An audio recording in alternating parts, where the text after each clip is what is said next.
My dear students, இன்னைக்கு part 4 of revision test cross revision நம்ம பார்க்க போகிறோம். அதுக்கு முன்னே நாங்கள் உங்ககிட்ட ஒன்று சொல்லிடுறேன்.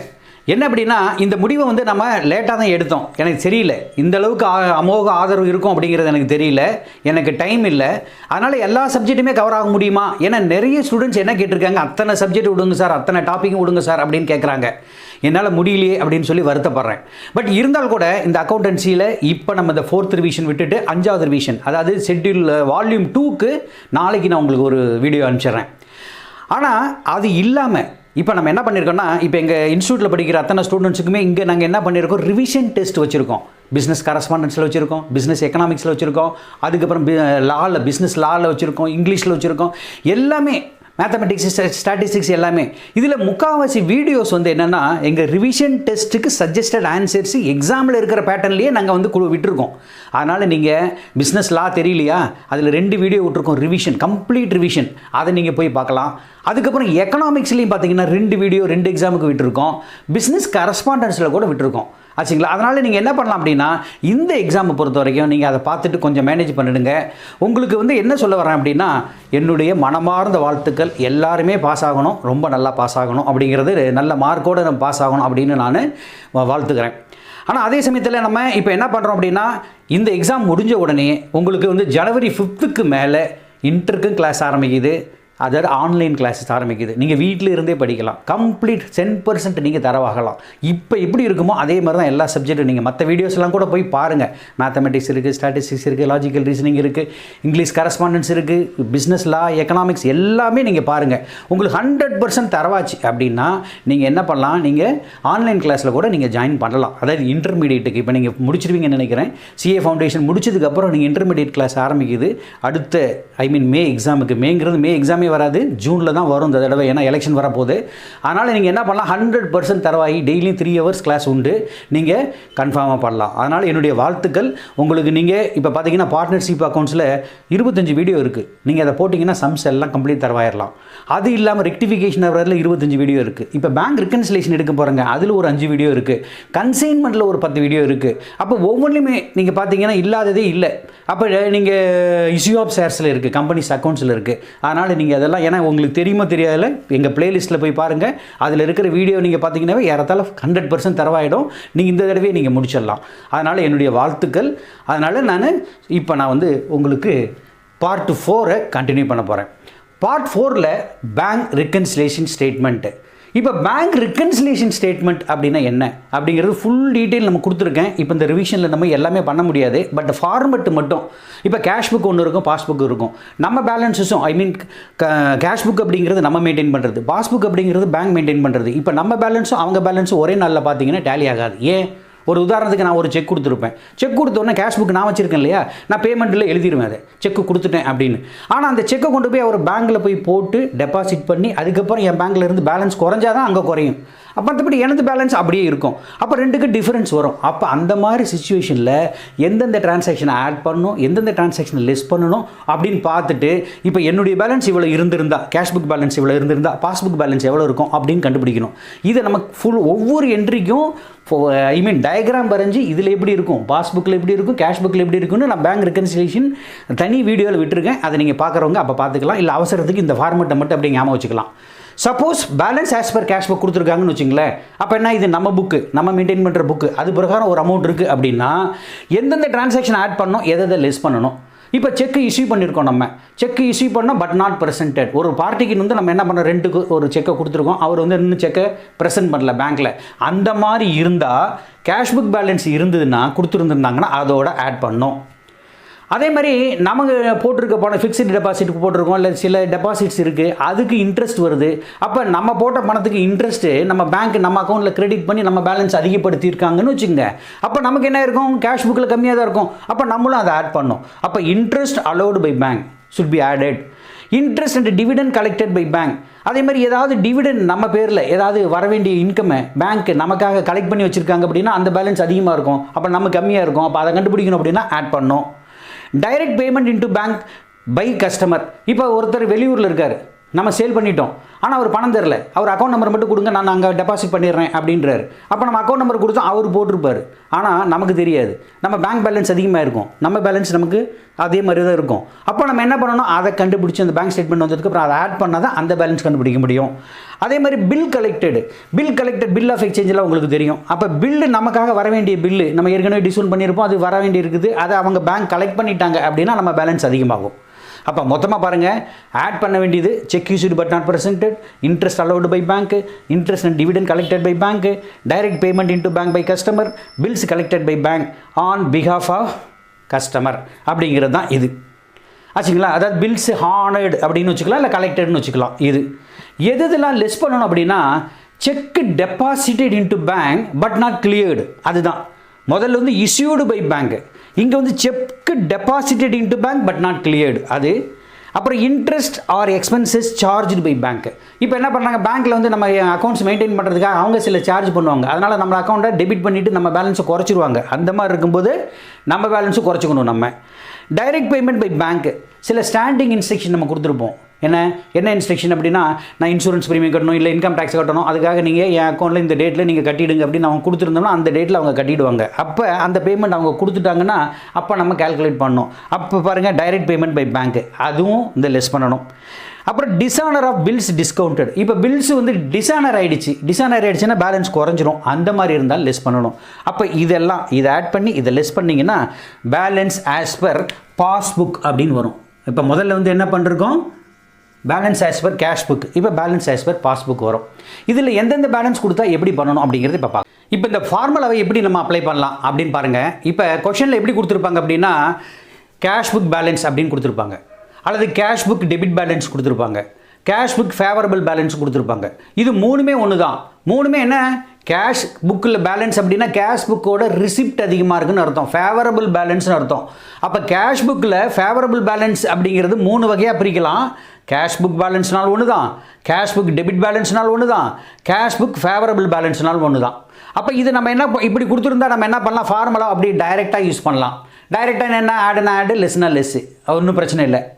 சப்போஸ் இதில் பாஸ்புக்கில் கொடுத்துருந்தாங்கன்னு வச்சுக்கோங்க, பாஸ்புக்கில் கொடுக்கும்போது பாஸ்புக் டெபிட் பேலன்ஸ், பாஸ்புக் ஓடி பேலன்ஸ், பாஸ்புக் அன்ஃபேவரபிள் பேலன்ஸ். அப்படின்னா என்ன, பாஸ்புக் இதனுடைய டெபிட் தான் அதனுடைய கிரெடிட், கேஷ் புக்கோட டெபிட் பாஸ்புக்கோட கிரெடிட், கேஷ் புக்கோட கிரெடிட் பாஸ்புக்கோட டெபிட். அப்போ இதில் பாருங்கள், இதில் அன்ஃபேவரபிள் பேலன்ஸ் கொடுத்துருக்காங்க பாஸ்புக்கை பொறுத்த வரைக்கும். அப்போ பாருங்கள், பாஸ்புக் டெபிட் பேலன்ஸ்னாலும் பாஸ்புக் ஓவர் டிராஃப்ட் பேலன்ஸ்னாலும் பாஸ்புக் அன்ஃபேவரபிள் பேலன்ஸ்னாலும் ஒன்று தான். அப்போ இந்த மாதிரி பாஸ்புக்கை பொறுத்த வரைக்கும் அன்ஃபேவரபிள், கேஷ் புக் பொறுத்த வரைக்கும் ஃபேவரபிள், இது ரெண்டில் இதில் எந்த டிரான்சாக்ஷன் எந்த பேலன்ஸ் கொடுத்தாலும் ஃபார்முலாவை டைரெக்டாக யூஸ் பண்ணணும். சரி, கேஷ் புக்கில் கிரெடிட் பேலன்ஸ் கொடுக்குறாங்க. கேஷ் புக்கில் கிரெடிட்னா என்ன, பேமெண்ட் சைடு. அப்போ அன்ஃபேவரபிள் பேலன்ஸ், கேஷ் புக்கோட அன்ஃபேவரபிள் பேலன்ஸ், அதை மூணு விதமாக பிரிக்கலாம். கேஷ் புக் கிரெடிட் பேலன்ஸ்னு சொல்லலாம், கேஷ் புக் ஓவர் டிராஃப்ட் பேலன்ஸ்னு சொல்லலாம், கேஷ் புக் அன்ஃபேவரபிள் பேலன்ஸ்னு சொல்லலாம். இது மூணில் எது கொடுத்தாலும் நம்ம இன்டைரக்ட். அதேமாதிரி பாஸ்புக்கில் ஃபேவரபிள் பேலன்ஸ், பாஸ்புக்கில் பாருங்கள், passbook credit balance, passbook favourable balance, passbook balance. அப்போ இதில் எது கொடுத்தாலும் இன்டைரக்ட்டு. அப்போ நல்லா புரிஞ்சுக்கணும், நீங்கள் வேறு ஒன்றும் இல்லை. நீங்கள் ஜென்ரலாக கொடுக்குறாங்கன்னு வச்சுங்களேன், டெபிட் பேலன்ஸ் கொடுக்குறாங்கன்னு வச்சுங்க, பாருங்கள் இதனுடைய டெபிட், இங்கே கேஷ் புக்கோட டெபிட் பேலன்ஸ் அப்படி கொடுக்குறாங்க அப்படின்னாலும் பாஸ்புக்கோட டெபிட் பேலன்ஸ். அப்போ டெபிட் பேலன்ஸ் கொடுக்குறாங்க, கேஷ் புக்கு டெபிட் பேலன்ஸ் கொடுத்தாலும் சரி, பாஸ்புக் டெபிட் பேலன்ஸ் கொடுத்தாலும் சரி டைரெக்டு. இல்லை கேஷ் புக்கோட கிரெடிட் பேலன்ஸ் கொடுத்தாலும் சரி, பாஸ்புக்கோட கிரெடிட் பேலன்ஸ் கொடுத்தாலும் சரி இன்டைரக்ட்டு அப்படியும் வச்சுக்கலாம். அப்போ இதில் நீங்கள் எப்படி நீங்கள் டிசைட் பண்ணுறீங்க அப்படிங்கிறத பார்க்கணும். அப்போ தான் நீங்கள் எல்லாரும் ஆடை லெஸ் பண்ணிவிடுவீங்க, லெஸ் ஆட் பண்ணிவிடுவீங்க. இதை கொஞ்சம் ஒரு தடவைக்கு 2 தடவை நல்லா பார்த்துங்க.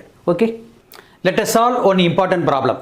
இல்லஸ்ட்ரேஷன் 13 உங்கள் புக்கில் இருக்குது. இது அப்படியே படிச்சிடறேன் பாருங்கள். கிரெடிட் பேலன்ஸ் கொடுத்துருக்காங்க, பாஸ்புக்கோட கிரெடிட் பேலன்ஸ் கொடுத்துருக்காங்க.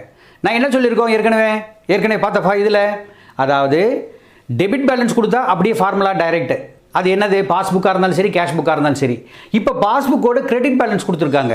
அப்போ பாஸ்புக்கோட கிரெடிட் பேலன்ஸ் கொடுத்தா நம்ம என்ன பண்ணணும், ஃபார்முலாவை அப்படியே உல்ட்டா பண்ணணும். டைரெக்டாக இன்டைரக்டாக அப்போ தான் ஆட் லெஸ் பண்ணணும், லெஸ் ஆட் பண்ணணும். அதனால தான் ஞாபகம் வச்சுங்க. ரெண்டாவது, cheque issued to X for ₹60,000 and to Y ₹3,84,000 were not presented. 2 பேர்த்துக்கு நம்ம செக் இஷ்யூ பண்ணோம். யாருக்கு, எக்ஸுக்கும் ஒய்க்கும் ரெண்டு பேர்த்துக்கு இஷ்யூ பண்ணோம். ஆனால் அது ப்ரெசென்ட் ஆகலை, செக் இஷ்யூடு பட் நாட் ப்ரெசென்டடு. அது ஃபார்முலாவில் எங்கே வருது? நார்மல் பேலன்ஸ் கொடுக்கும்போது நம்ம என்ன பண்ணியிருப்போம், அதை ஆட் பண்ணணும். இப்போ மாற்றி பேலன்ஸ் கொடுத்துருக்காங்க, கிரெடிட் பேலன்ஸ் கொடுத்துருக்காங்க, அதனால் நம்ம என்ன பண்ணணும், லெஸ் பண்ணணும். அப்போ check issued but not presented, check issued but not presented எவ்வளோ அமௌண்ட் பாருங்கள். இந்த ரெண்டு அமௌண்ட்டையும் அப்படியே ஆட் பண்ணிங்க. ரெண்டு அமௌண்ட்டையும் ஆட் பண்ணிங்க அப்படின்னா என்ன வருது பாருங்கள், 3,84,000 ஒன்று ப்ளஸ் 60,000 ஒன்று. அப்போ பார்த்தீங்கன்னா 444 வரும். அப்போ 4,44,000 இதை நீங்கள் என்ன பண்ணணும், லெஸ் பண்ணணும் ஆச்சுங்களா. Check used but not presented நார்மலாக என்ன பண்ணும், ஆட் பண்ணுவோம். இப்போ லெஸ் பண்ணுறோம். சரி, இது முடிஞ்சிடுச்சு. ரெண்டாவது bank charges. Bank charges are expenses. அப்போ அதை நம்ம என்ன பண்ணியிருப்போம்னா நார்மலாக லெஸ் பண்ணுவோம். இப்போ நம்ம ஆட் பண்ணோம். அப்போ பேங்க் சார்ஜஸ் 350. சரி, இதையும் முடிச்சிட்டோம்.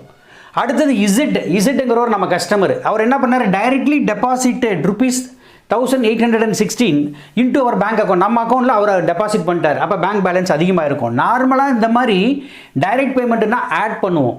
இப்போ என்ன பண்ணணும், லெஸ் பண்ணணும். அப்போ என்ன பண்ணோம், டைரக்ட் டெபாசிட் பை இசட் எவ்வளோ அமௌண்ட்டு பாருங்கள், 1,816 ஆச்சுங்களா. 1,816. Next 2 checks, one from A and அது எவ்வளோ பார்த்தீங்கன்னா 5,15,000 rupees and from B for 12,500. 2 cheque were collected in the first week of April. இப்போ நம்ம எப்போ பார்க்குறோம் ஃபினான்ஷியல், இது என்ன பண்ணுறோம் அப்படின்னா பிஆர்எஸ் ப்ரிப்பேர் பண்ணுறது 31 மார்ச்சுக்கு பண்ணுறோம். ஆனால் இது எப்போ கிளியர் ஆகுது, செக் டெபாசிட்டட் கிளியர்டு எப்போ அப்படின்னா April 17 தான் கிளியர் ஆகுது. அடுத்த மாதம் கிளியர் ஆகுது. ஆல்தோ பேங்க் ஆன் 25/3 நம்ம டெபாசிட் பண்ணிட்டோம், ஆனால் கிளியர் ஆகலை. நார்மலாக check deposited but not cleared அப்படிங்கிறத நார்மல் கேஸில் லெஸ் பண்ணுவோம். அப்போ இப்போ என்ன பண்ணணும்னா ஆட் பண்ணோம். அப்போ 2 checks. அப்போ cheque deposited but not cleared, cheque deposited but not cleared எவ்வளோ அமௌண்ட்டு பாருங்கள். ஒரு அமௌண்ட் வந்து 5,15,000, இன்னொன்று வந்து 12,500. அப்போ 5,15,000 ப்ளஸ் 12,500 இது ரெண்டையும் ஆட் பண்ணிங்க அப்படின்னா 5,27,500. 5,27,500 அவ்வளோதான். இதையும் முடிச்சிட்டோம்.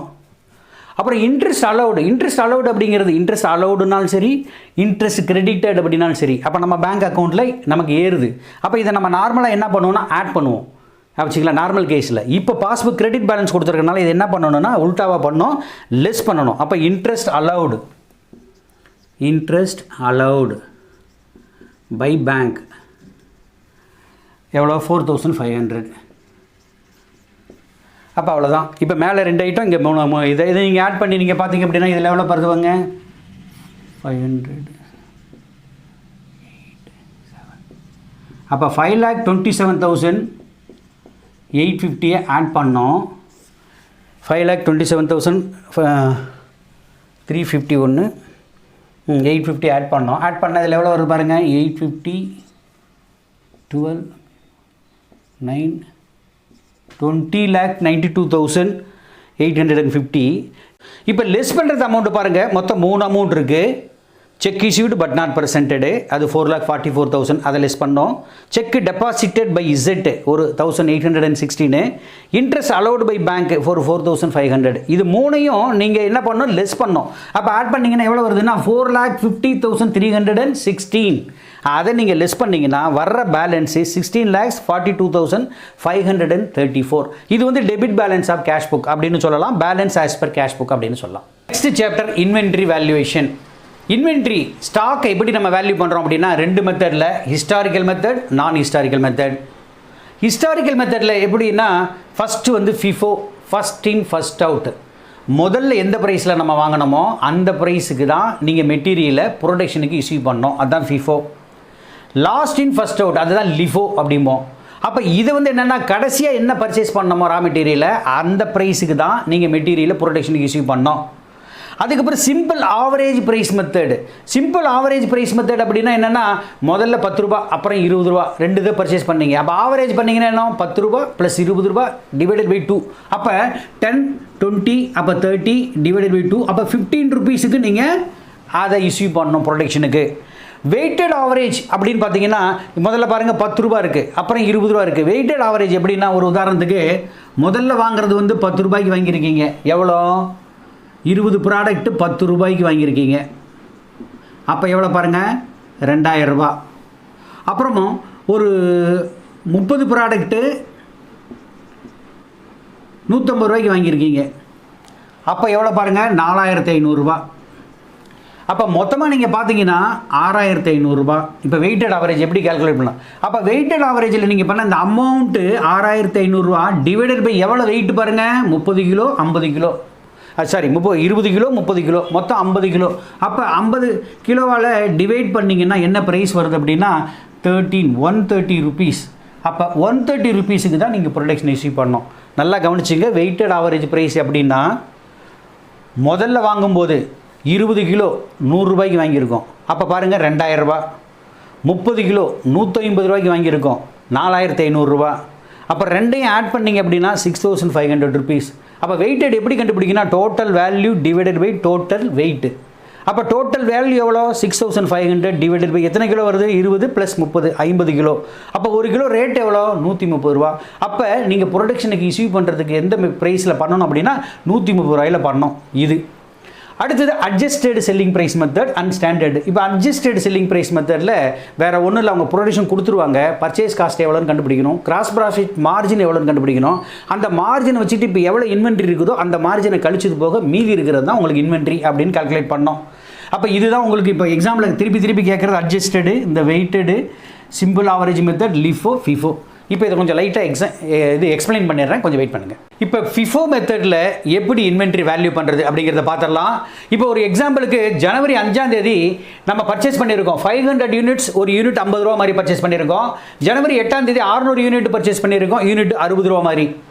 இப்போ ஜனவரி 10 வந்து 550 யூனிட்ஸ் நம்ம இஷ்யூ பண்ணுறோம். ரேட்டு சொல்லலை, நம்ம தான் கால்குலேட் பண்ணோம். எப்படி அப்படின்னு சொல்லி பார்த்தீங்கன்னா, இப்போ பாருங்கள், நீங்கள் நோட் பண்ணிங்க, ஜனவரி இதுதான் ஃபார்மெட்டு எப்பயுமே என்ன இருக்குன்னா, இந்த ஃபிஃபோ மெத்தட் எந்த மெத்தடாக இருந்தாலும் சரி, ஸ்டாக் ரிஜிஸ்டர்னு சொல்லுவாங்க. இதில் எப்படி இருக்குன்னா, ரிசிப்ட் எவ்வளோ, இஷ்யூஸ் எவ்வளோ, பேலன்ஸ் எவ்வளோ. ரிசிப்டில் யூனிட்டு ரேட்டு அமௌண்ட்டு, இஷ்யூஸில் யூனிட்டு ரேட் அமௌண்ட்டு, பேலன்ஸ்லேயும் யூனிட்டு ரேட் அமௌண்ட் அப்படின்னு சொல்லணும். இப்போ ஒரு உதாரணத்துக்கு ஜனவரி 5ஆம் தேதி எவ்வளோ வந்திருக்கு, நம்ம பர்ச்சேஸ் பண்ணியிருக்கோம் 500 யூனிட் பர்ச்சேஸ் பண்ணியிருக்கோம், 50 ரூபா மாதிரி பர்ச்சேஸ் பண்ணியிருக்கோம், 25000 ரூபாய்க்கு. அடுத்தது ஜனவரி 8ஆம் தேதி 600 யூனிட் பர்ச்சேஸ் பண்ணியிருக்கோம் 60 ரூபாய்க்கு, அப்போ 36000 ரூபாய். அப்போ நீங்கள் என்ன பண்ணணும், இந்த டேட்டில் இதுதான் க்ளோசிங் பேலன்ஸ் இருக்கும், அதையும் நீங்கள் அப்படியே எழுதிக்கலாம். எவ்வளோ, 500 யூனிட்ஸ், இந்த டேட்டில் க்ளோசிங் பேலன்ஸ் 550 25,000 அப்படியே நோட் பண்ணிக்கங்க. அதே மாதிரி இந்த டேட்டில் எவ்வளோ இருக்கும் அப்படின்னு பார்த்தீங்கன்னா, இந்த 600 இருக்குது. அப்போ இது ரெண்டையும் சேர்த்து எழுதணும், 500 60 36,000. அப்போ இந்த அமௌண்ட் ஒரு 500. ஃபஸ்ட் வந்தது என்ன தெரியுமா, இதை தான் நீங்கள் ஃபஸ்ட் எழுதிக்கணும். 550 25,000. இங்கே 600 யூனிட்ஸ் 60 36,000. இப்போ நல்லா கிளியராக புரியும் பாருங்கள். 5ஆம் தேதி 500 யூனிட்ஸு 50 ரூபாய்க்கு 25,000 ரூபாய்க்கு வாங்கணும். அப்போ அன்னைக்கு டேட்டில் க்ளோசிங் பேலன்ஸ் 500 யூனிட்டு 50 ரூபாய் ரேட்டு, டோட்டல் அமௌண்ட்டு 25,000. ஜனவரி 8ஆம் தேதி 600 யூனிட் வாங்கியிருக்கோம், 60 ரூபாய்க்கு வாங்கியிருக்கோம், அப்போ 36,000. அப்போ ஸ்டாக் எவ்வளோ இருக்குன்னா, பழைய ஸ்டாக் அப்படியே இருக்கும் 500 50 25,000. இதுவும் அப்படியே இருக்கும் 600 யூனிட் 60 36. இது ரெண்டும் இந்த டேட்டில் ஸ்டாக்கு நம்மக்கிட்ட இருக்குது. ஆனால் ஒரு 2 நாள் கழித்து ஜனவரி 10ல் இஷ்யூ பண்ண சொல்கிறாங்க. எவ்வளோ, 550 யூனிட்ஸ் இஷ்யூ பண்ண சொல்கிறாங்க. அப்போ 550 யூனிட் விடணும்னா, அப்போ நீங்கள் எதில் பண்ணால் ஃபஸ்ட் இன் ஃபஸ்ட் அவுட் அப்படின்னு பேர். ஃபிஃபோ அப்படின்னா ஃபஸ்ட் இன் ஃபஸ்ட் அவுட். முதல்ல 500 யூனிட் தான் இருந்தது 50 ரூபாய்க்கு, அடுத்தது 600 யூனிட்டு 60 ரூபாய்க்கு. ஆனால் இப்போ நம்ம இஷ்யூ பண்ண வேண்டியது 550 யூனிட்ஸு. அப்போ நீங்கள் என்ன பண்ணோம், முதல்ல இருக்கிறது அப்படியே யூஸ் பண்ணிக்கலாம், இதை இஷ்யூ பண்ணிடலாம் 500 யூனிட்ஸை. அது இல்லாமல் ஒரு 50 யூனிட்ஸை நம்ம என்ன பண்ணலாம்னா, ரெண்டாவது கேஸ் இந்த 600 யூனிட்ஸ் இருக்கு இல்லையா, அந்த ரேட்டுக்கு இஷ்யூ பண்ணலாம். அதை தான் இங்கே போட்டிருக்காங்க. இஷ்யூவில் என்ன அப்படின்னா, 500 யூனிட் 50 ரூபாய்க்கு 75,000 ரூபா டோட்டல் அமௌண்ட்டை இஷ்யூ பண்ணியாச்சு ப்ரொடெக்ஷனுக்கு. மீதி இன்னொரு 50 இஷ்யூ பண்ணோம். அவங்க அதை தான் கேட்டிருக்காங்க. அப்போ 15 அந்த 600 யூனிட்ஸில் 50 இஷ்யூ பண்ணுங்க. 50 60 யூனிட், அதாவது 50 யூனிட் 60 ரூபா ரேட்டு அப்படின்னா 3000 ரூபாய்க்கு இஷ்யூ பண்ணிட்டீங்க. அப்போ அந்த டேட்டில் எவ்வளோ இன்வென்ட்ரி வேல்யூவேஷன் இருக்கும், அதை தான் இன்வென்ட்ரி வேல்யூவேஷன். அப்போ பாருங்கள், ஃபஸ்ட்டு இது கிளியர் ஆகிடுச்சு, முடிஞ்சிட்டோம், இஷ்யூ பண்ணிட்டோம். அடுத்தது 600ல் 50 தான் இஷ்யூ பண்ணியிருக்கோம். அப்போ மீதி 550 இருக்கும். எவ்வளோ ரூபா ரேட்டில் இருக்கும்? 60 ரூபா ரேட்டில் இருக்கும். அப்போ ரெண்டையும் மல்டிப்ளை பண்ணால் அதனுடைய வேல்யூ எவ்வளோ இருக்கும்? அப்போ க்ளோசிங் ஸ்டாக் வேல்யூ இந்த டேட்டில் எவ்வளோ அப்படின்னா 33,000 rupees. இப்போ லிஃபோ மெத்தட் பார்க்குறோம். லிஃபோ அப்படின்னா லாஸ்ட் இன் ஃபர்ஸ்ட் அவுட். கடைசியாக என்ன பர்ச்சேஸ் பண்ணோமோ அதை தான் நீங்கள் ப்ரொடக்ஷனுக்கு இஷ்யூ பண்ணோம். இப்போ பாருங்கள், அதே எக்ஸாம்பிள் வச்சுக்கலாம். ஜனவரி 5 பர்ச்சேஸ் பண்ணது 500 யூனிட் 50 ரூபா ரேட்டு. ஜனவரி 8 600 யூனிட் 60 ரூபா ரேட்டு. ஆனால் இப்போ ஜனவரி 10 700 யூனிட் இஷ்யூ பண்ணுறதா இருந்ததுன்னு வச்சுக்கோங்க. அப்போ நீங்கள் லிஃபோ மெத்தடில் எப்படி நீங்கள் வேல்யூ பண்ணுவீங்க அப்படிங்கிறதான், ஸ்டாக் எப்படி கண்டுபிடிப்பீங்க அப்படின்னு தான். இப்போ பாருங்கள், ஃபஸ்ட்டு ஜனவரி 5 500 யூனிட்ஸு 50 rupees ரேட்டு. அப்போ 25,000 ரூபா வந்துச்சு. அதுதான் அன்றைக்கி இது க்ளோசிங் பேலன்ஸ் இருக்கும். ஓகே, போட்டிங்க. ஜனவரி 8 மறுபடியும் ஒரு 600 யூனிட் வருது, 60 rupees ரேட்டு. அப்போ 36,000 ரூபாய். அப்போ அதுவும் ஸ்டாக் இருக்கும். அப்போ முதல்ல இருக்கிறதும் ஸ்டாக் இருக்கும். இப்போ நம்ம பர்ச்சேஸ் பண்ணது 8 பர்ச்சேஸ் பண்ணதும் இவ்வளோ ஸ்டாக் இருக்கும். இப்போ ஜனவரி 10 அவங்க என்ன சொல்கிறாங்க, இஷ்யூட் 700 யூனிட்ஸ், 700 யூனிட்ஸ் இஷ்யூ பண்ணோம். எந்த பேஸ் பண்ணி? லிஃபோ மெத்தடில். லிஃபோன்னு என்ன? Last in first out. அப்போ என்ன பண்ணோம்? முதல்ல என்ன வந்துச்சு? அப்போ இப்போ நமக்கு ஸ்டாக் என்ன இருக்குது பாருங்கள். இதில் எது லாஸ்ட்டு? இதுதான் லாஸ்ட்டு, கடைசியாக வந்தது. 8 வாங்கினது இதுதான். அது வந்து எத்தனாம் தேதி வாங்கினதுன்னா 5 வாங்கினது. அப்போ 8 வாங்கினது தான் நம்ம இஷ்யூ பண்ணோம். அப்போ நீங்கள் என்ன பண்ணணும்? எவ்வளோ இஷ்யூ பண்ணோம்? 700 யூனிட்ஸு. ஆனால் 8 வாங்கினது எவ்வளோ இருக்குது? 600 யூனிட்ஸ். அப்போ மொத்தமாக இஷ்யூ பண்ணிவிடுங்க. அப்போ 600 யூனிட்ஸு 60 ரூபா ரேட்டு. அப்போ 36,000 ரூபா அதை இஷ்யூ பண்ணிட்டோம். இது முடிஞ்சு போச்சு. அப்போ அது ஸ்டாக் இருக்காது. இன்னொரு 100 யூனிட் இஷ்யூ பண்ணோம். அந்த 100 யூனிட் எப்படின்னா பழைய ரேட்டில் அந்த 500 யூனிட்டில் நீங்கள் இஷ்யூ பண்ணணும். அப்போ 100 யூனிட்டு 50 ரூபா ரேட்டு. அப்போ 5,000 ரூபா. அப்போ நீங்கள் இது இஷ்யூ பண்ணிட்டீங்க. சரி, அப்போ இன்வென்ட்ரி வேல்யூவேஷன் எப்படி? அதை தான் நம்ம கண்டுபிடிக்கணும். அப்போ பாருங்கள், இது முடிஞ்சு போச்சு, கிளியர் ஆகி போச்சு. இதில் ஒன்றும் பிரச்சனை இல்லை, இது இல்லை. அப்போ மீதி இருக்கிற இந்த 500ல் 100 போயிடுச்சு. அப்போ மீதி 400 எவ்வளோ ரேட்டில் இருக்குது? இப்போ 50 rupeesல இருக்குது. அப்போ value, the valuation of inventory is 20,000 rupees. இப்போ வெயிட்டட் ஆவரேஜ் ப்ரைஸ் மெத்தட் பார்க்க போகிறோம். நார்மல் ஆவரேஜ் ப்ரைஸ் மெத்தட் உங்களுக்கு தெரியும். 2 ப்ரைஸை ஆட் பண்ணி 2ஆல் டிவைட் பண்ணி என்ன ரேட் வருதோ அந்த ரேட்டுக்கு போடலாம். ஆனால் வெயிட்டட் ஆவரேஜ் ப்ரைஸ் மெத்தட் அப்படி இல்லை. இப்போ இதில் பாருங்கள், ஜனவரி 5 500 யூனிட்ஸ் வாங்குகிறோம், ரேட்டு 50 rupees. அப்போ 25,000 rupees அதனுடைய வேல்யூ. அது அப்படியே க்ளோசிங் இருக்கும். ஜனவரி 8 600 யூனிட்ஸு 60 rupees ரேட்டு. அப்போ வேல்யூ வந்து 36,000 rupees. ஓகே, அது அப்படியே இருக்கும். இப்போ க்ளோசிங் ஸ்டாக்கை எப்படி நம்ம வேல்யூ பண்ணுறது, இந்த இடத்துல எப்படி வேல்யூ பண்ணுறது அப்படின்னு பார்க்கணும். அப்போ நீங்கள் என்ன பண்ணணும்? 2 பர்ச்சேஸ் இல்லையா? 2 பர்ச்சேஸ்னுடைய டோட்டல் வேல்யூ எவ்வளோன்னு பாருங்கள்.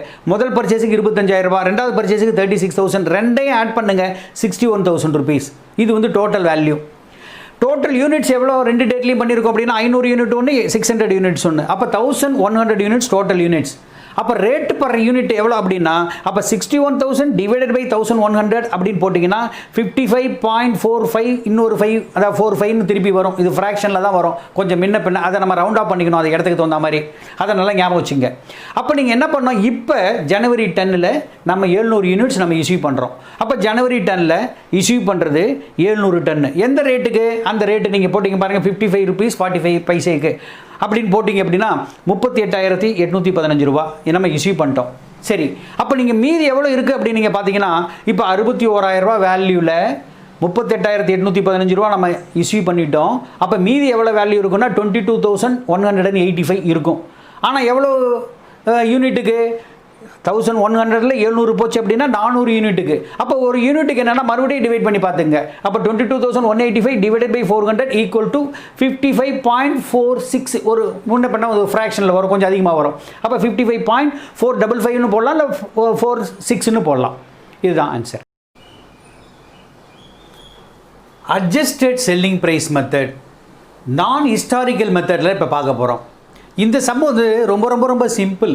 வேறு ஒன்றும் இல்லை, கம்ப்யூட்டேஷன் ஆஃப் பர்ச்சேஸ் காஸ்ட். அதாவது காஸ்ட் ஆஃப் பர்ச்சேஸ் எவ்வளோன்னு கண்டுபிடிக்கணும், கிராஸ் ப்ராஃபிட் மார்ஜின் எவ்வளோன்னு கண்டுபிடிக்கணும். இன்வென்ட்ரி வந்து இன்வாய்ஸ் வேல்யூவில் கொடுத்துருப்பாங்க. அப்போ நீங்கள் கிராஸ் ப்ராஃபிட் மார்ஜினை கழிச்சிட்டா இன்வென்ட்ரி கண்டுபிடிச்சிடலாம்.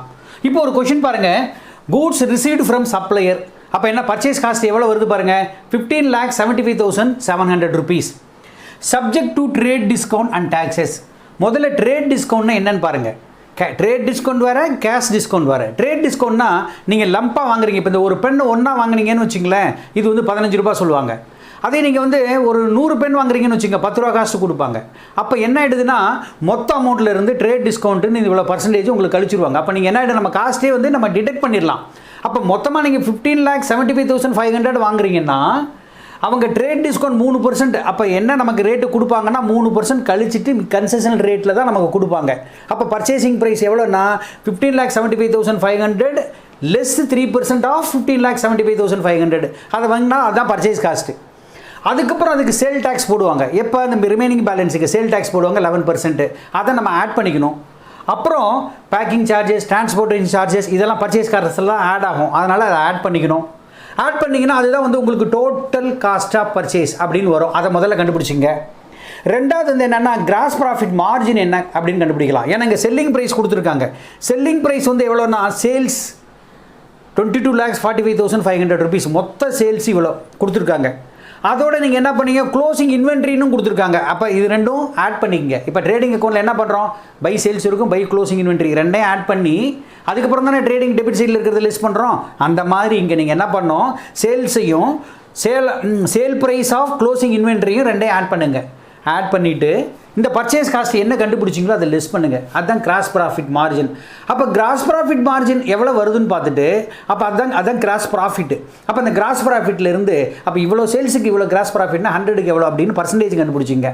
அதுக்கப்புறம் நம்ம எவ்வளோ சொல்கிறாங்க, இன்வென்ட்ரி இருக்கிறது வந்து 2,35,000 ரூபாய். இப்போ இன்வென்ட்ரி இருக்குது. இது வந்து என்னென்னா செல்லிங் ப்ரைஸில் இருக்குது. அப்போ நம்ம காசு ப்ரைஸில் தான் இன்வென்ட்ரி காட்டணும். அப்போ அந்த பர்சன்டேஜ் கண்டுபிடிச்சிங்களே ஜிபி ப்ராஃபிட் மார்ஜினு, அதை இதிலிருந்து கால்குலேட் பண்ணி டிடெக்ட் பண்ணிட்டீங்கன்னா மீதி வர்றது தான் வேல்யூவேஷன் ஆஃப் க்ளோசிங் ஸ்டாக்.